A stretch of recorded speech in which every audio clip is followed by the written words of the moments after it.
In all the world, there was no other place like it. Tucked away in a corner of British Hong Kong's Kowloon Quarter, on the remnants of what had once been an old military fort, the Kowloon Walled City was not quite a city, not quite a slum, but a hive of humanity.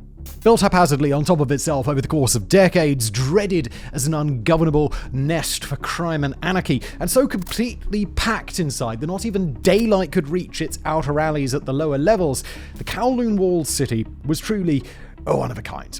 One part favela, one part living, breathing organism, the city was so tightly packed that no place on Earth, before, during, or since, has ever come close to its sheer population density.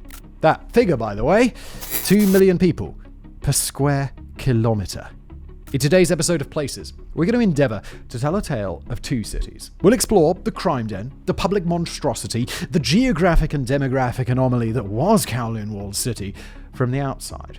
And then we'll explore the strange mystique, the almost magnificent invention, and the fundamentally human experience that was Kowloon Walled City from the inside. To visit Kowloon Walled City today, you'll first need to arrive in Hong Kong, today still nominally a special administrative region inside China. Once you arrive at the international airport, you'll board a metro train called the Airport Express and ride it all the way to the part of the city called Kowloon. From there, you'll hop the number 11 bus and ride it for about 10 stops, eventually arriving outside the Regal Oriental Hotel, where, if you're so inclined, we imagine you're probably welcome to book a stay. From there, walk about half a kilometre, maybe some 5 to 7 minutes if you're taking your time, and you'll finally come to the place that you've travelled halfway across the world to reach. You're around the corner, eager and ready, and you finally cast your gaze outward upon a public park. If passerbys notice you at all, they might chuckle and tell you that you're about 30 years too late to see what you came to see. These days, the best you'll get is a leisurely walk around Kowloon Walled City Park, although you might find a couple of old landmarks and mementos that have survived. You might also be able to see a little exhibit about the walled city of old. And alas, we're going to spoil the ending for you here. Kowloon Walled City was dismantled completely a very long time ago, before Hong Kong even became part of China in the first place. In order to travel to the place Kowloon Walled City was born, we've got to travel back in time to the years immediately following the conclusion of World War II. By then, the city of Hong Kong had already been a British protectorate for just a hair over a century, ceded to the crown at the conclusion of the First Opium War. Since then, it had become a centerpiece of Britain's holdings in Asia and a lauded destination for foreign travellers. The local Chinese population didn't exactly have an easy few decades, but it was at least kept mostly immune from the bloodshed of China's Civil War. Hong Kong had spent most of World War II under direct occupation by Japan in a brutal and repressive few years during which many people starved. But after the war, Hong Kong bounced back faster than mainland China, and as Britain poured resources into the territory in order to try and consolidate its strategic position in the Indo-Pacific, Hong Kong also received a second simultaneous deluge, and that was refugees. The proclamation of the People's Republic of China in 1949, the political instability on the mainland, and the hardship of Reconstruction-era China after World War II all drove Chinese refugees towards Hong Kong. On the one hand, this was a massive help when it came to the city's post-war revitalization. Many of the refugees were intellectuals and skilled workers trying to get out ahead of the coming communist purges, while others were rural peasants who could provide cheap labor in vast numbers. Factories popped up, local industry took off, and before long, Hong Kong turned into a powerhouse for manufacturing. Simultaneously, a tourist industry started to open up again, and high-rise apartment buildings began to spring up all over as a public housing program kicked off. But in one corner of the city, the situation was a little bit different. The location had been designated as a military outpost all the way back in the Song dynasty, somewhere prior to 1279 CE, and it had been built up during the 1800s. After it was kept as a little legal exception under Chinese control after Britain was granted the rest of Hong Kong, it eventually was stormed by the British and brought into their possession too, but it languished under British authority over the following decades, used by squatters and at one point an old folks' home until World War II. During the war, the stone walls of the fort had been dismantled by the Japanese in order to aid in the construction of an airport, although the informal name Walled City remained in the aftermath. But after the end of the war, after the flood of refugees toward Hong Kong had started to arrive, and before public housing programs were established in force, the little fort in Kowloon was prime territory for people to try and eke out a living.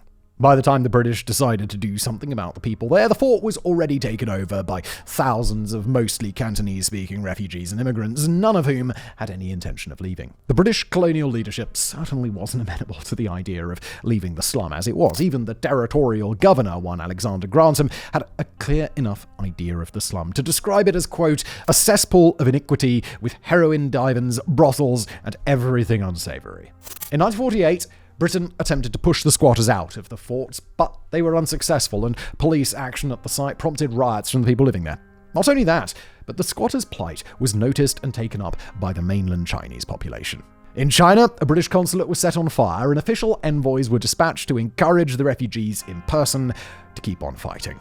After some internal discussion on just what to do with the situation, Britain eventually just threw up its hands and decided that the fort wasn't worth the trouble of clearing out. 2 years later, the remnants of the fort were already home to tens of thousands of people, so when disaster struck, it caused ruin on a massive scale.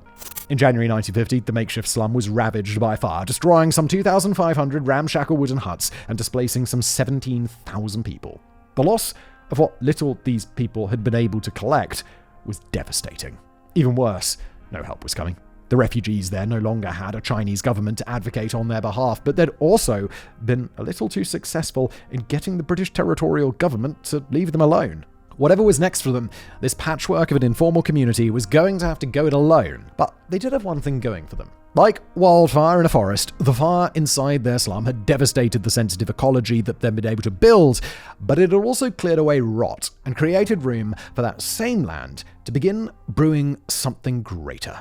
Now, we've got to be clear that even before it acquired its later reputation, the bare bones of the place that would become Kowloon Walled City was already a tough area. Even despite the refugee crisis of the late 1940s and early 1950s in Hong Kong, this little area of Kowloon was not somewhere that a person would go if they could help it. Gangs were active in the area, particularly the Chinese Triads. Sex work was common, and drugs were both very easy to access and very easy to abuse.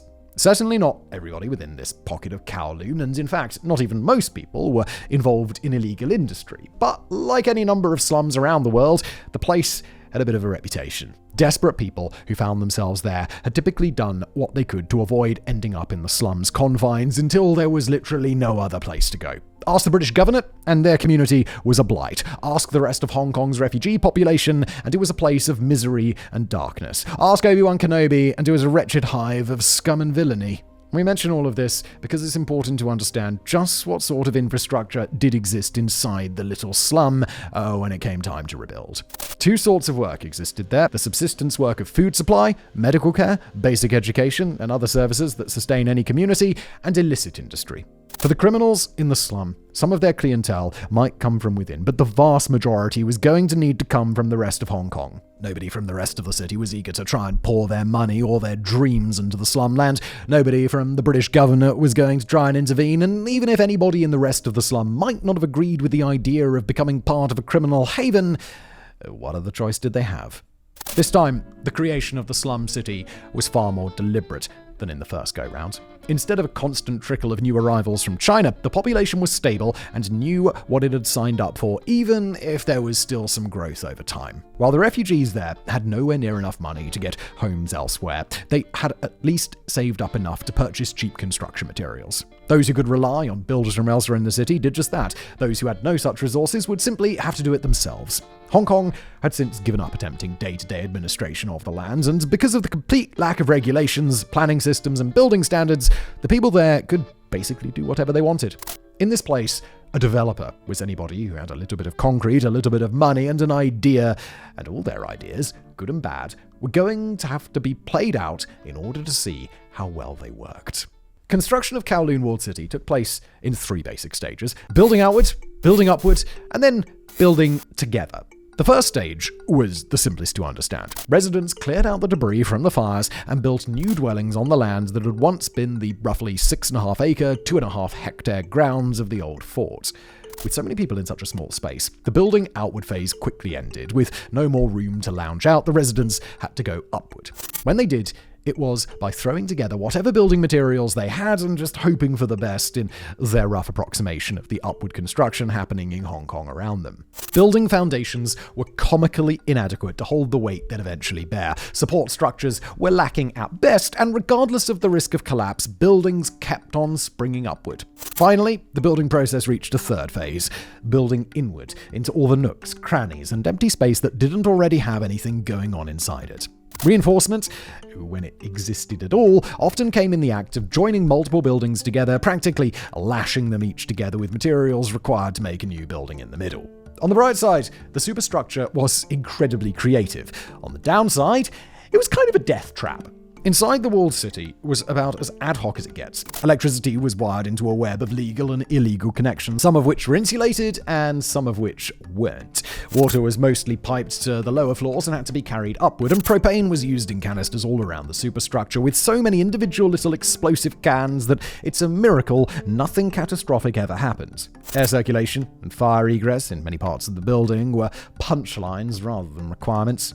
Many parts of the superstructure, even dwellings, had no access to daylight or fresh air, and waste disposal was, pun very much intended, a bit of a crapshoot. All the while, the ground beneath the behemoth was unstable, leading some buildings to settle far into the ground, while others slipped this way and that. But in an outcome one part structural and one part metaphorical, the slipping and sliding around of all the buildings in Kowloon Walled City led many to lean and rest on each other in so-called lovers' buildings. Much like the residents of the walled city would have to do, even the buildings themselves were forced to rely on each other to avoid total collapse, and as unlikely as it may seem, the settlement managed to reach equilibrium. Inside the walled city, this grand, seething organism lurched into life. Alleys were built over with the floors of buildings above. Stairways were made into strange combinations of stairway and dwelling. New buildings didn't just grow upward, but sideways and occasionally downward. Corridors were built to connect the upper parts of the structure, saving residents a trip down to the ground in order to see their next-door neighbor. And the rooftop, established firmly by regulations over building height to accommodate a nearby airport, was transformed into playgrounds, gathering spaces, and greenery. The walled city got a postman, with its longest-serving postal officer, Mr. Loy, working there for some 15 years. The city's social norms flexed and bent to accommodate a living situation where property lines were both hazy and fluid, and the people of Kowloon Walled City proved their ability to do the one thing humans do better than possibly anything else. They formed a community and a shared home amidst this bold experiment that they'd stumbled their way into. With the rest of Hong Kong embracing all the trappings of an advanced modern city, the contrast alone with a place like Kowloon Walled City was always going to give rise to disagreements. But when viewed from the outside, the lack of regulation, law enforcement, taxation, or any other intervention inside the walled city made it seem like something else entirely. There, opponents of Hong Kong's legal structure and leaders of illicit industry could very obviously find quarter. Among them, one particular sort of organization would take precedence over all others: the Triads.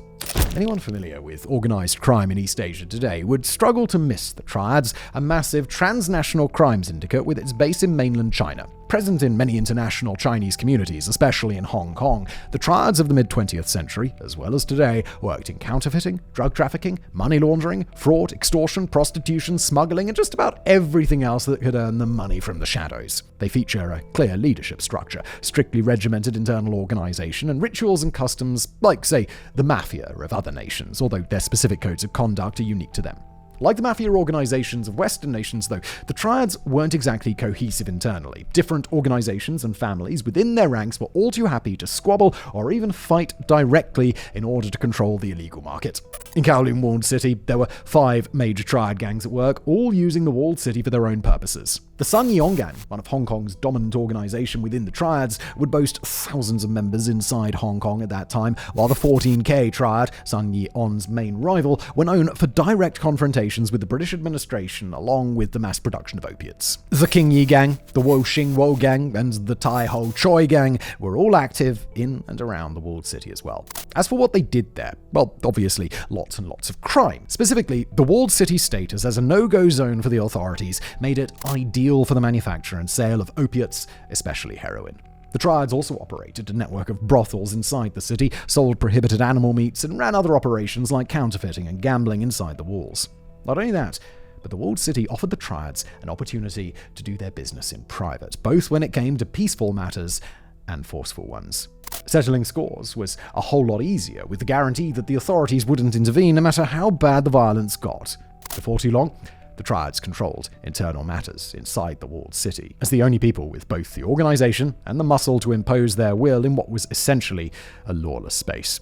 Landlords, employers, and every other person in a position of power inside the walled city could basically act as kings on their own territory, setting up shops and makeshift factories where the conditions for the workers there were not up for debate.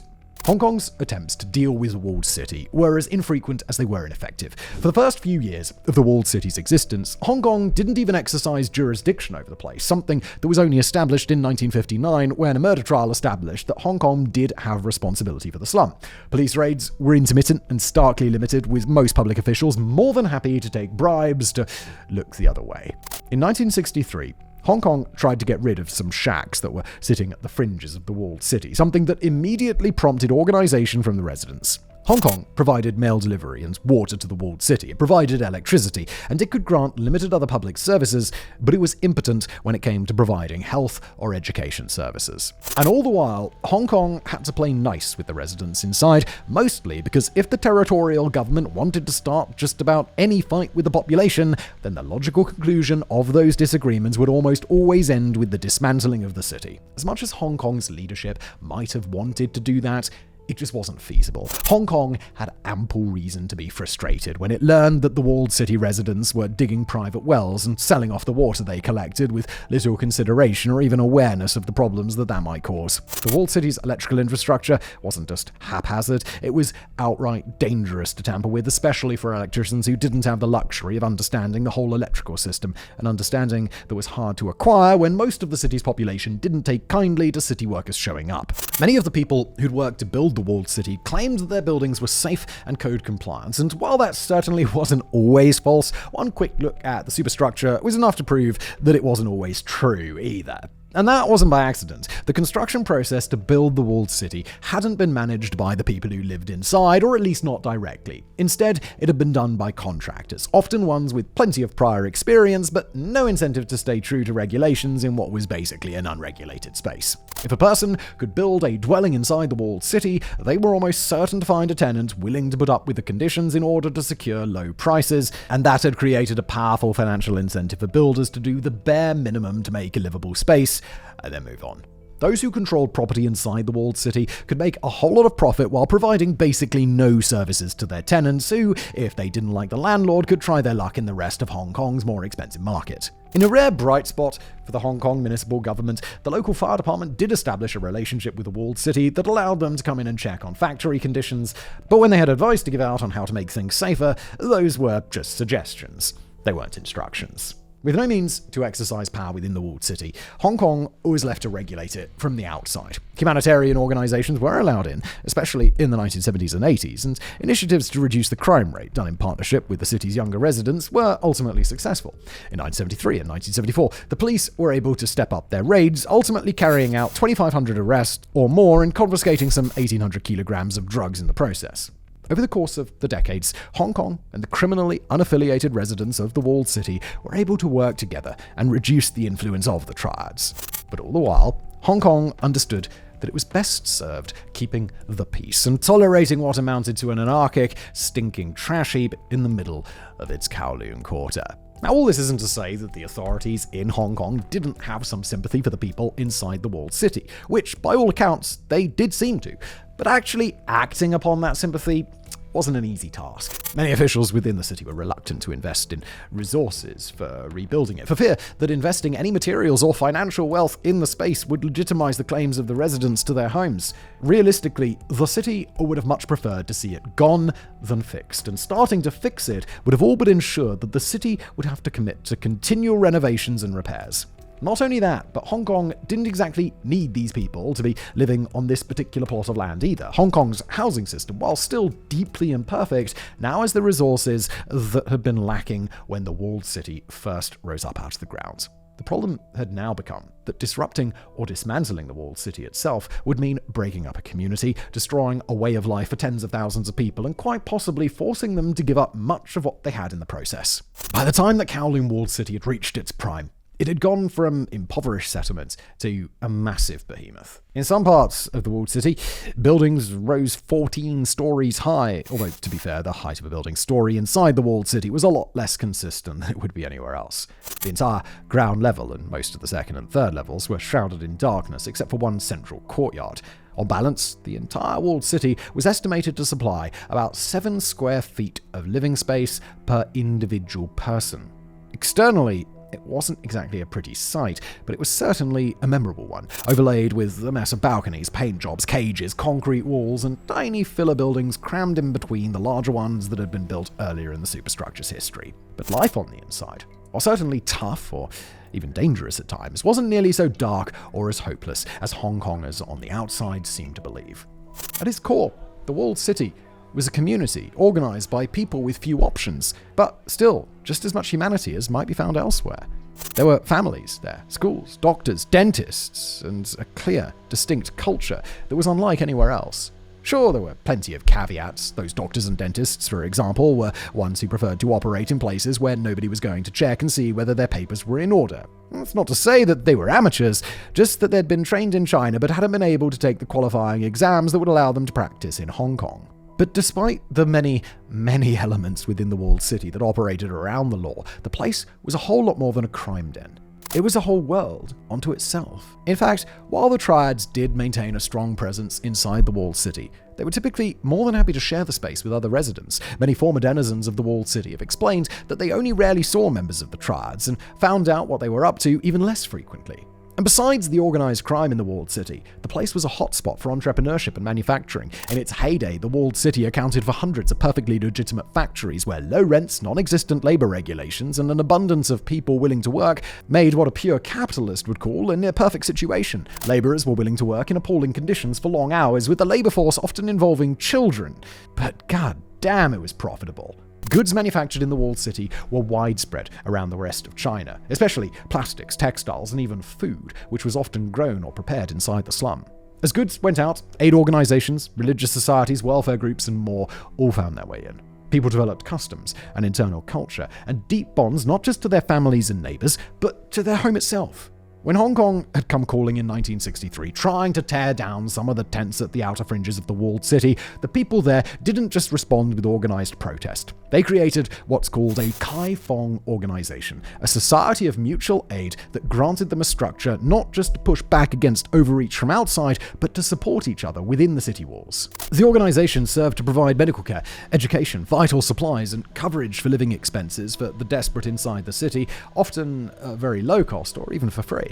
Quality of life, personal safety, and the well-being of each other's neighbors were all priorities, both for benevolent reasons and for practical ones. Ensuring that illnesses didn't fester in one particular corner of the walled city ensured that they wouldn't spread elsewhere. Ensuring that everybody's homes didn't fall too deeply into disrepair thus ensured that homes wouldn't start to collapse. Like people living anarchically in just about every instance across human history, the people of the walled city took it upon themselves to create a society and care for those around them, even when it was difficult, expensive, or simply inconvenient to do so. With Kaifeng, social order soon followed. Even though Kowloon Walled City was but a blip in the much larger territory of Hong Kong, it was nonetheless a very self-contained community, and like other close-knit communities of that kind, rules of cordiality became very important for everybody there to follow. A neighbor was a neighbor, whether they were a Triad member or a factory worker or a landlord or a refugee. No matter the disputes or the profit potential of today, they'd still be your neighbor tomorrow. The unwritten rules of the walled city were highly varied, sometimes hyper-specific to matters like water sharing or trash disposal in such a crowded space, and sometimes broad enough that they were simply meant to maintain decency among the community. The place was still rough, it was still unpleasant, but it had to be something all parties could live with, or else internal divisions inside the walled city could see the whole thing torn apart. By all accounts, the people on the inside did a really good job at avoiding those divisions as much as they possibly could. And beyond its unique societal structure, beyond its one-of-a-kind environment, testimony by many of those who'd lived there speaks to a deeper allure inside the walled city. Perhaps it was a matter of its sheer uniqueness, a place where traversing lower floors meant walking with umbrellas to avoid the rain-like cascade from the pipes above, and where children growing up inside its walls could play endless make-believe in an architecture that was one part Blade Runner's Los Angeles and one part Harry Potter's Hogwarts Castle. And luckily for us, here in the 21st century, the legacy of Kowloon Walled City is still fresh enough that plenty of former residents' stories are there to be found. Take Hyung Yin King, the eldest of several daughters in a family of 6 who moved there in the 1960s. Telling her story to the travel club, Hong related what it was like to live in a 70-square-foot room with her family in part of a 2-story flat that was shared with 7 other families. Quoting her, "We had the best times in the first house, even though the rooms were so tiny there wasn't space for a dinner table. We ate from a board laid over the knitting machine and sat on the bed. Everyone got along, and it was great to have so many kids to play with." Another former resident, interviewed for the same article, one Albert Campo, recalled from his own childhood, "We didn't know it was so dangerous. We just played ping pong in the hallway. The kids would go up onto the roofs and leap from building to building, or we would drag discarded mattresses to the roof and jump on them. It was a happy time." And said another former resident, Ida Shum, about the closeness of her community even despite hardship, quoting, "We all had very good relationships in very bad conditions. Even now, many people stay in touch with each other, even though some old friends are overseas. People who lived there were always loyal to each other. In the walled city, the sunshine always followed the rain." Other former residents have had their tales catalogued by their relatives after moving elsewhere. Writer Sharon Lamb, authoring an article that would be published via architectural magazine Arch Daily, wrote all about her father's recollection of the walled city. Quoting, "A smirk broke across his face as soon as the name was mentioned, and I was surprised to learn that his primary school was just next door from this crazy mass of drugs, gangs, and crime.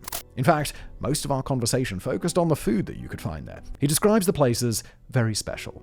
Smiling, he recalled the constant dripping of water leaks everywhere and the surreal disappearance of the sky once you entered. He also went on about the many unregulated businesses there, with special mention to the many unlicensed dentists that could operate liability-free, and also the dog meat stalls, which found success while canine cuisine was illegal in the rest of Hong Kong. Later in the same article, Lamb refers to the people of Kowloon Walled City making fun of an Austrian camera crew making a film in the 1980s, quoting, "Their attempt at shock horror is heckled by the background Cantonese, with children wittily mocking the camera crew." But even with all the strange but undeniable magic of the walled city, the situation was far from perfect. While the physical infrastructure of the city was mostly able to hold itself mostly upright, the building process still put major pressure on electrical wiring, water pipes, and more. Moisture and mold festered. Water built up in places it shouldn't, and because of how haphazard the walled city's construction had originally been, it would have been a nightmare to try and refurbish. The pockets between buildings were progressively filled up with years upon years of trash, leading to both a truly incredible smell and a biohazard problem for people living on the lower floors. While the walled city was not the miserable pit that much of the world believed it to be, it also wasn't sustainable for anybody who lived there, and the end would have to come sooner than later. For Kowloon Walled City, the beginning of the end came on December the 19th, 1984. On that day, the governments of China and the United Kingdom had an agreement on a joint declaration to return Hong Kong to China's control. This would happen on July the 1st, 1997. Although it wasn't clear to the people of the walled city at the time, Britain was going to get rid of the establishment before China took over. For the decades that the walled city had been built up, it had been a consistent sore spot between Britain and China, and given that it was lagging badly behind the rest of Hong Kong in terms of sanitation and living conditions, both nations agreed that they'd rather see it gone. On the 14th of January 1987, Britain and China announced they'd agreed that the walled city would be taken apart and turned into a public park. Hours after the announcement, cordons went up all across the streets and alleys that provided access to Kowloon Walled City. 400 representatives of the Hong Kong Housing Department entered the city all at once to speak to every resident there and explain the decision. The walled city was surveilled for 6 months until the authorities felt they finally had an accurate headcount on all the people coming in and out. During that time, they dropped their plans in secrecy, arranging for the demolition of the structure, but ensuring that word about compensation didn't spread before the British were ready. Ultimately, a compensation package equivalent to nearly $3 billion American dollars was allotted for the walled city. Each individual flat would net its inhabitants about $380,000 American dollars, just north of $1 million in today's money. While a few hundred households would spend years negotiating and trying to hold out, the vast majority accepted the British government's terms long before that. With the money granted to them by the territorial administration, the people of Kowloon Walled City were generally able to really improve their situation. Many would begin new lives in Hong Kong or even travel around the world in the coming years. For those who remained, the destruction of Kowloon Walled City became an inevitable process rather than an act of cooperation.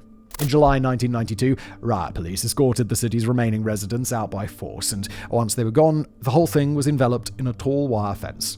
The city sat empty for the better part of a year, until March the 23rd, 1993, when, in a ceremonial occasion meant to signal the end of Kowloon Walled City, a wrecking ball was swung in one single blow against the outer shell of the superstructure. Outside the fence, foreign diplomats and members of the Hong Kong elite cheered and clapped. A few residents who had showed up in protest voiced their displeasure. Over the coming months, Kowloon Walled City would be taken apart piece by piece until the only thing that was left was a much older building, a relic of pre-British Hong Kong that had survived across the fort's entire history. Today, the land that was Kowloon Walled City and the legacy of Kowloon Walled City have taken starkly diverging paths. The land itself now comprises the Kowloon Walled City Park, opened in late 1995. There, people can visit a pavilion, play the chess-like game of Xian Kui, wander through gardens, and see the remnants of the city's south gate. It's not a celebrated place inside Hong Kong, nor is it a particularly feared one, or even a notable one at all.